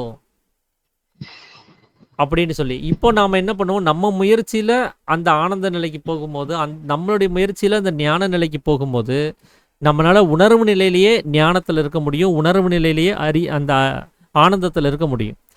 நாம ஞானத்துல தான் இருக்கிறோம், ஆனந்தத்துல தான் இருக்கோங்கிறத புரிஞ்சுக்கிட்டே அந்த நிலையை அனுபவிக்க முடியும். சரிங்க, சரிங்க. ஸோ இதுதான் 2 பேத்துக்கு இருக்கிற வித்தியாசம். மற்றபடி வேற ஒன்றும் கிடையாது இதுல. இந்த சரிங்க. மாணிக்கவாசர் கூட ஒரு பாடல்ல பாடுவார் இல்லையா, புல்லாகி பூடாகி புழுவாகி மரமாகி பல்மிருகமாய் பறவையாய் பேயாய் கணங்களாய் அசுரராய் எல்லா பிறப்பும் பிறந்திழைத்தேன் அப்படின்னு ஒரு வார்த்தையில பாடுவார் இல்லையா. சாமி ஆமா வந்து ஐயா. நம்ம கிட்ட இந்த பிறவி கணக்கை பத்திலாம் அவர் வந்து அனுபவத்துக்கு வரல அப்படின்னு சொன்னா அதை விட்டுருங்கன்ட்டார். அது நமக்கு அவசியம் இல்லை. ஸ்ருதிக்கும் அந்த நிலைமைக்கு எது ஒத்து வந்ததோ அதை மட்டும் ஏத்துக்கோங்க அப்படின்னு சொல்லிட்டாரு. ஸோ அதுக்காக அவர் பிறவி கணக்கே இல்லைன்னு அவர் சொல்லலை, இருக்குன்னு அவர் சொல்லலை. அந்த ஸ்டேட்மெண்ட் என்ன அப்படின்னா, உன் அனுபவத்துக்கு வந்தா நீ ஏத்துக்கோ, வரலைன்னா அதை பத்தி யோசிக்காதன்ட்டாரு. ஆனா பிறவி கணக்கை பத்தி நிறைய மகான்கள் வந்து நிறைய அனுபவஸ்தர்கள்லாம் சொல்லிட்டு தான் இருக்கிறாங்க. ஆமாங்க ஐயா. ஸோ ஒருவேளை அப்படி இருக்கிறதா இருந்துச்சுன்னு சொன்னா நாம முன்னாடி என்னவா இருந்திருப்போம், மிருகமா இருந்திருப்போம். அப்ப ஏற்கனவே நம்ம ஞானத்துல தானே இருந்தோம். ஆமா, மறுபடியும் ஏன் இந்த பிறவி? இப்ப வந்திருக்கிறோம் அப்படின்னா ஞானம்னா என்னன்னு தெரிஞ்சுக்கிறதுக்காக வந்திருக்கிறோம். தெரிஞ்சுக்காமலே இருந்தோம், இப்ப தெரிஞ்சுக்கிறதுக்காக வந்திருக்கிறோம். ஸோ ஓகே, இப்ப ஓகே. ஞானத்தை அறிவிக்கிறதுக்கு, பிரம்மத்தை அறிவிக்கிறதுக்கு எது வேணும் அப்படின்னு சாமி முதல் அத்தியாயத்துல சொல்றாரு. மனம் தானங்க ஐயா வேணும்? இல்ல, ம். மாயை என்ற அறிவு. ஒரு வஸ்து இல்லை என்றால் பிரம்மம் என்ற வஸ்துவும் இல்லை. மனதுதான் மாயைன்னு சொல்றோம் இல்லைங்கய்யா? மாயையினால தான் மனம் உண்டாக்கப்படுகிறது. பிரம்மமும் மாயையும் சேர்ந்ததுனால தான் மனம்ங்கிறது உண்டாகுது. அத்வைதம் பத்தி பேசியிருப்பார் இல்லையா, இரண்டிலிருந்து ஆமா, ஒன்று ஆமாங்க. உண்டானதுன்னு. அந்த இரண்டுங்கிறது ஒன்று பிரம்மமும் இன்னொன்று மாயையும், இதிலிருந்து தான் மனமானது உண்டாகுதுங்கிறார். அப்ப இங்க பிரம்மம் மாயையை பத்தி பேசும்போது சாமி என்ன சொல்றாரு, மாயைங்கிற வஸ்து தான் பிரம்மத்தை நமக்கு காட்டி கொடுக்கக்கூடியதா இருக்குது. மாயைங்கிற ஒரு நிலைமை இல்லைன்னா அவனால பிரம்மத்தை உணரவே முடியாதுன்னு சொல்றாரு. ஆமா, பிரம்மமாவே இருப்பாங்க. ஆனா பிரம்மமா இருக்கோன்ற உணர விஷயம் முடியாது, தெரியாது. தெரியாது. அப்போ அவங்களுக்கு மாயை இல்லாதனால தான் அவங்களால பிரம்மத்தை உணர முடியாமலே இருக்கிறாங்க. அப்ப மாயைங்கிறது என்ன அப்படின்னா சாமி சொல்றாரு, அவனில் இருக்கக்கூடிய அறிவா இருக்கக்கூடிய வஸ்து வெளியில போய் தீர்வதுதான் மாயைங்கிறார். இல்லைங்களா? ஜீவசக்தியா இருக்கக்கூடிய அறிவா இருக்கக்கூடிய வஸ்து இல்லாமல் ஆகும்போது மாயை ஆகிறது. அப்ப அவங்களுக்கு அது ஏககதியாக உள்நிலையிலேயே அது இருக்கிறதுனால தான் அது வெளியில போய் தீர்றது கிடையாது. அதனால அவங்களுக்கு மாயை கிடையாது. அவங்களும் நம்ம உலகத்துல தான் இருக்கிறாங்க. ஆனா நம்மள மாதிரி அவங்க எவ்வளவு கஷ்டப்படுறாங்கன்னு நினைச்சு பாருங்க. நம்மள மாதிரி எவ்வளவு பந்தத்துல இருக்கிறாங்கன்னு நினைச்சு பாருங்க. ஒண்ணுமே இருக்காது அவங்க கிட்ட. ஆமாங்க ஐயா. நான் இப்ப கூட யோசிச்சு படிக்கும்போது, இப்ப நம்மள யாராவது ஒரு சின்னதா ஒரு வேலை எக்ஸஸா வாங்கிட்டாங்கன்னா எவ்வளவு கோச்சுக்கிறோம், கோவப்படுறோம். வாங்கக்கூடாது, நான் செய்ய மாட்டேன், அவ்வளவு எவ்வளவு ஆர்கியூ பண்ணுவோம். இப்ப அவங்களுக்கு பொறுத்த வரைக்கும் ஒரு தங்கறதுக்கு இடம், சாப்பாடு இதெல்லாம் கொடுத்தா கம்முன்னு யார் வீட்டுல கொண்டு போய் விட்டாலும் வேலை செய்யறாங்க, பால் கொடுக்குறாங்க. சோ அது எப்படி அவங்களால முடியுது? கோவப்படுறதில்ல, கட்டி வச்சு கொடுமைப்படுத்துறோம், எல்லா வேலையும் வாங்குறோம், பொழுதிக்கும் வண்டி ஓட்ட சொன்னாலும் ஏரோல சொன்னாலும் எல்லாமே செய்யறாங்க. சோ அப்ப அவங்களுக்கு அந்த ராகத்வேஷங்கள் இல்ல. சொன்னா செய்யறாங்க, சாப்பாடு போட்டா சாப்பிடுறாங்க. ஒரு ப்ரோக்ராம் செய்யப்பட்ட ரோபோட் மாதிரி தான் அவங்க எல்லாம் வேலை செஞ்சுட்டு இருக்கிறாங்க. அவங்களால வந்து சுயமா சிந்திச்சு ஒரு விஷயத்தை மாத்தி அமைக்க முடியாது. சோ நமக்கு அந்த வாய்ப்பை கொடுத்திருக்கிறாரு சாமி. சோ அந்த கடவுள் வந்து கொண்டு வரணும். நாம என்ன பண்ணணும், நமக்கு எந்த ப்ரோக்ராமும் கிடையாது, நம்ம சுதந்திரமா செயல்படுறோம்.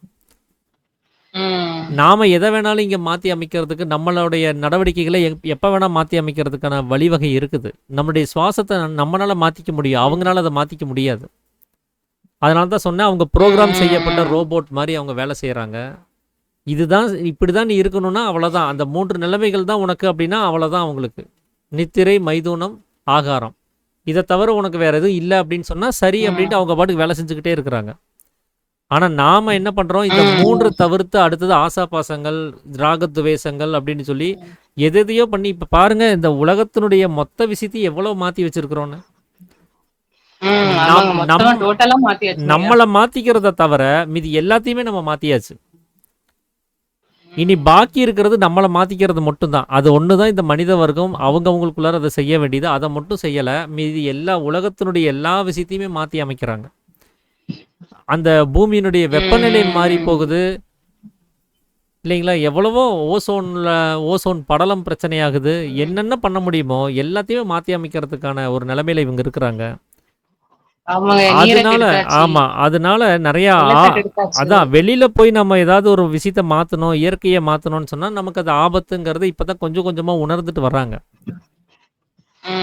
இனி அவங்கவங்கள மாத்திக்கிறதுக்கும் இந்த பூர்ண சுதந்திரம் இங்க கொடுக்கப்பட்டிருக்குது. ஸோ அந்த சுதந்திரத்தை அடையறதுக்கு அந்த சுதந்திரம் கொடுக்கக்கூடிய நோக்கத்துல தான் சொல்றாங்க மனிதர்களுக்கே மோட்சம் அப்படின்னு சொல்றதுக்கு காரணம், நம்மனால முயற்சி பண்ணி அதை மாறுதலை ஏற்படுத்திக்க முடியும், சுவாச கதியை மாத்திக்க முடியும், நமக்குள்ளார அறியாமையை நீக்கி அந்த அறிவான நிலைமையை நம்ம அடைய முடியும். ஸோ அந்த நிலைமையை மாத்திக்கிறதுக்கான சுதந்திரம் நமக்கு கொடுக்கப்பட்டிருக்குது. அப்படிங்கிறத வச்சு தான் மனிதனாக பிறக்கிறதே பெரிய பாக்கியம், மனிதனுக்கு மட்டுமே மோட்சம் அப்படின்னா அவங்க பொதுப்படையா சொன்னது.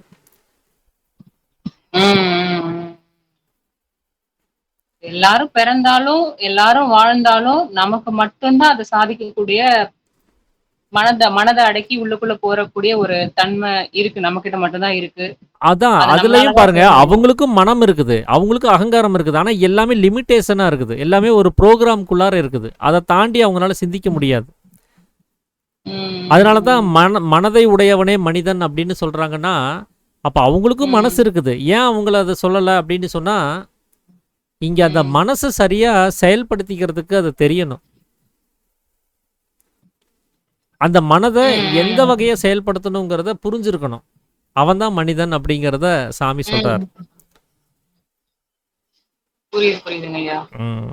ஐயா, இது சார்ந்து இன்னும் ஒரு டவுட் இருக்கு, கேட்கட்டுமாங்க ஐயா? கேளுங்கம்மா. ஐயா, இப்ப ரமண மகரிஷி இருக்காரு இல்லைங்க ஐயா, அவர் என்ன பண்ணிருக்காரு அப்படின்னா, இந்த ஒரு மயில், ஒரு மாடு, அந்த மாதிரி இருக்கிற ஜீவராசிகளுக்கு எல்லாம் வந்து மோட்சம் கொடுத்து ஜீவ சமாதி வச்சிருக்காங்க ஐயா. இது எப்படிங்க ஐயா சாத்தியம்? அது பத்தி கொஞ்சம் சொல்றீங்களா? இந்த நம்ம மாதவானந்தா அவங்க அந்த சமாதியிலேயே நீங்க போனீங்கன்னா அங்க கழுகு ஒன்று இருக்கும். அந்த கழுகுக்கும் அங்கே சமாதி அடைஞ்சதா, அங்கே அந்த கழுகுக்கும் ஒரு சமாதி இருக்கிறத நம்மளால பார்க்க முடியும். அவரும் சமாதியில் இருப்பார், பக்கத்தில் கழுகும் சமாதி அடைஞ்சதா அங்கே சொல்லப்பட்டிருக்கும். ஸோ இது அவங்களுடைய ஏதாவது ஒரு அவங்களுடைய ஒரு சித்துக்களை வச்சு ஏதாவது அவங்க செஞ்சுருக்கலாம். ஆனால் இன்னொருத்தருடைய உதவினால தான் அதுவும் இது சாத்தியமாகுதே தவிர, நீங்கள் சொன்ன அந்த மயிலோ அந்த கழுகோ மற்ற விஷயங்களோ அவங்க தன்னுடைய சொந்த முயற்சியில் அதை செஞ்சிருக்க வாய்ப்பு இல்லை. இவங்க தன்னுடைய சித்துக்களை செலுத்தி தான் அதை செய்ய வைக்க முடியுமே தவிர, ஆமா செய்ய வைக்க முடியுமே தவிர, அவங்கனால அதை முயற்சி பண்ணி தானாக அதை செஞ்சுக்கிறதுக்கான வாய்ப்புங்கிறது இல்லை. அதைத்தான் இதுக்கு முன்னாடி நான் சொல்லிட்டு இருந்தேன். அவங்கெல்லாம் ப்ரோக்ராம் பண்ணப்பட்ட நிலைமையில இருக்கிறாங்க. சுயமாக அவங்கனால அந்த ஞான நிலை அடையிறதுக்கு வாய்ப்பு அவங்களுக்கு இல்லை. ஆனால் அடுத்தடுத்த அப்கிரேட்ல அவங்க வரும்போது அவங்க தன்னை நம்மளை மாதிரியான ஒரு பிறப்பு வரக்கூடிய சூழ்நிலையில் அவங்க தன்னை உயர்த்திக்கிறதுக்கான வாய்ப்புங்கிறது இருக்குது அப்படிங்கிறத புரிஞ்சுக்க முடியும். ரொம்ப நன்றிங்க ஐயா. சந்தோஷங்க. சரிங்க, அப்போ நிறைவு பண்ணிடலாங்களா? ஐயா நிறைவு பண்ணிடலாங்க. சந்தோஷங்க. அப்போ நாம உபதேசம் வாங்கும் போது ஒரு சத்திய வாசகத்தை முன்னெடுத்து வாங்கியிருப்போம். நான் இன்று முதல் மனதாலும் வாக்காலும் கர்மத்தாலும் சத்தியத்துக்கு விரோதமாக யாதொன்றும் செய்ய மாட்டோம், நிரபராதியான என் ஆத்மாவே சாட்சின்னு சொல்லி. ஸோ நாம் யார்கிட்ட உபதேசம் வாங்கணும், எந்த வருஷம் வாங்கணும், எந்த இடத்துல வாங்கணும், என்ன சூழ்நிலையில் வாங்கணும், யார் யாரெல்லாம் கூட்டிகிட்டு போய் வாங்கணும், இதெல்லாம் மறந்துட்டாலும் கூட பரவாயில்ல, தப்பு கிடையாது. ஆனால் நாம் என்ன சொல்லி வாங்கணுங்கிறத என்றைக்குமே மறக்கக்கூடாது. இந்த சத்திய வாசகத்தை எப்போவுமே மனசிலே நிலைநிறுத்தி வச்சுருந்து அதையை காப்பாற்றுறதுக்கான முயற்சியை தொடர்ந்து நம்ம செயல் புரியணும் அப்படிங்கிறத இந்த வேளையில் நம்ம எல்லாத்துக்கும் நான் நினைவுபடுத்திக்கணும்னு நினைக்கிறேன். ஸோ நாளைக்கு இந்த 6ஆம் அத்தியாயத்தினுடைய அடுத்த விஷயங்களை தொடர்ந்து நம்ம கவனிப்போம். நாளைக்கு மீண்டும் நம்ம சந்திப்போம். சௌந்தர்யம்மாவுக்கு நான் ஒரு நன்றி சொல்லிக்க விருப்பப்படுறேன். எங்கள் 2 பேர் மட்டும் பேசிகிட்டு இருக்கக்கூடிய இடத்துல நீங்களும் வந்து ஜாயின் பண்ணது எனக்கு ரொம்ப சந்தோஷமாக இருக்குது.